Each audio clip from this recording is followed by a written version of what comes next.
Bonjour à tous, bienvenue sur Mathessa, ma chaîne de maths pour dédramatiser. Au programme aujourd'hui une vidéo pour les élèves de lycée mais également pour les élèves de collège, le calcul mental. Pour progresser en calcul mental, il faut s'exercer régulièrement, c'est la raison pour laquelle dorénavant, tous les lundis soirs à 18 h sur Mathessa, vous aurez une vidéo de calcul mental pour vous permettre de faire vos gammes. Je vais donc vous proposer 10 questions qui vont s'enchaîner comme ceci toutes les 15 secondes. Vous allez vous munir d'une feuille, d'un crayon de papier, vous allez préparer 10 cases et vous noterez dans la case uniquement le résultat, la réponse à la question qui vous sera proposée. Faites l'effort de n'écrire aucun calcul intermédiaire. À la fin de la vidéo, je vais naturellement proposer les réponses avec les techniques opératoires, les astuces pour vous permettre de progresser en calcul mental. Le calcul mental, c'est maintenant et c'est parti.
Vous avez rempli votre feuille réponse, c'est maintenant l'heure des résultats. Je vais donc vous projeter ici les questions que je vous ai proposées et on voit ensemble les réponses.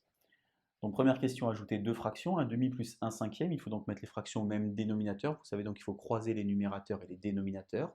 On va donc avoir 1 fois 5 plus 1 fois 2 divisé par 2 fois 5. Au final, A égale 7 dixièmes. Deuxième question, un calcul de nombre relatif. Il faut donc faire B égale moins 5 plus 6 moins 3.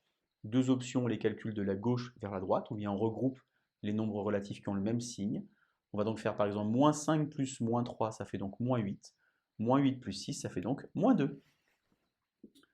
Troisième question, il s'agit donc de résoudre une équation du premier degré.